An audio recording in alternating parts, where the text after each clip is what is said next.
আসসালামু আলাইকুম প্রিয় বন্ধুরা, আজকে আপনাদেরকে জানাবো উইল বা ওসিয়ত কি।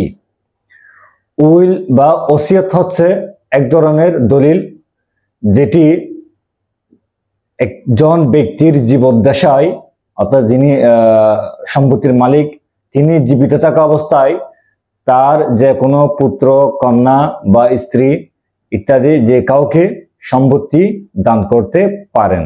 এক ধরনের দানের মতো, অর্থাৎ সম্পত্তি ট্রান্সফার করতে পারেন। তবে এখানে একটা বিষয় আছে, সেটা হচ্ছে যে উনি ওনার সমস্ত সম্পত্তি উনি উইল বা ওসিয়ত ইত্যাদির মাধ্যমে হস্তান্তর করতে পারবেন না। উনি করতে পারবেন সর্বোচ্চ ওনার যে সম্পত্তি আছে 3/1 সম্পত্তি উনি ওনার উত্তরাধিকার, সেটা ছেলে হোক, মেয়ে হোক বা স্ত্রী হোক, যে কাউকে উনি উইল করতে পারেন। তবে অন্যান্য দলিল যেমন হেবা দলিল, দান দলিল, সাবকাবলা দলিল, এগুলো সম্পাদনের সাথে সাথেই কিন্তু ট্রান্সফার হয়ে যায়। কিন্তু উইল বা ওসিয়ত উনি দলিল সম্পাদন করে দিয়ে রেজিস্ট্রেশন করে দেওয়ার পরেও কিন্তু এটা সাথে সাথে ট্রান্সফার হবে না।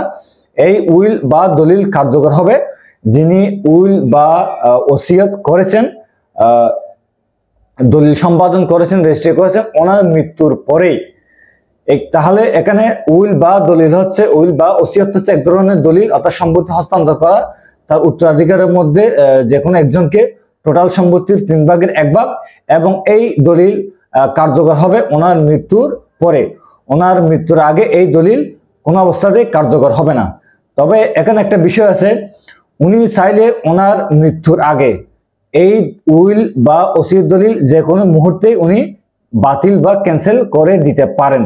এই জন্যই পারেন যেহেতু উনি যে উইল বা ওসিয়ত করেছেন সেটি কার্যকর হবে ওনার মৃত্যুর পরেই। যেহেতু ওনার মৃত্যুর পরে এটা কার্যকর হবে, উনি জীবিত থাকা অবস্থায় এই দলিল কার্যকর হবে না। সেজন্য উনি ওনার জীবদ্দশায় যে কোনো মুহূর্তে এই উইল বা ওসিয়ত দলিলটি উনি যথা নিয়মে উনি বাতিল করে দিতে পারবেন।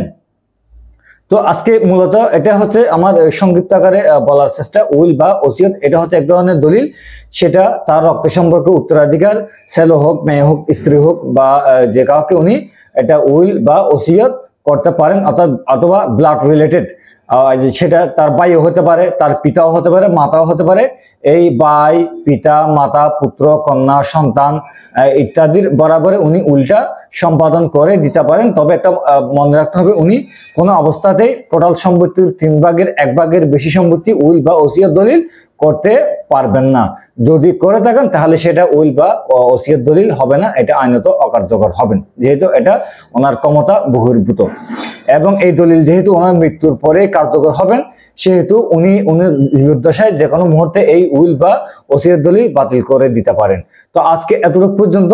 তো বিদায় নেওয়ার আগে আপনাদের প্রতি একটা অনুরোধ করব, যদি এই ভিডিওটা আপনাদের ভালো লাগে তাহলে শেয়ার করে অন্য 10 জনকে দেখার সুযোগ করে দিবেন। এবং আপনারা যদি আমার এই ভিডিওটা আমার ইউটিউব চ্যানেলের মাধ্যমে দেখেন তাহলে চ্যানেলটি সাবস্ক্রাইব করবেন। আর যদি আমার ফেসবুক পেজের মাধ্যমে দেখেন তাহলে পেজটি ফলো দিয়ে পাশে থাকবেন। আর যদি ইতিমধ্যে আপনারা পেজটি ফলো এবং চ্যানেলটি সাবস্ক্রাইব করে থাকেন তাহলে আপনাদের প্রতি রইল অসংখ্য ধন্যবাদ। বিদায় নিচ্ছি। আসসালামু আলাইকুম।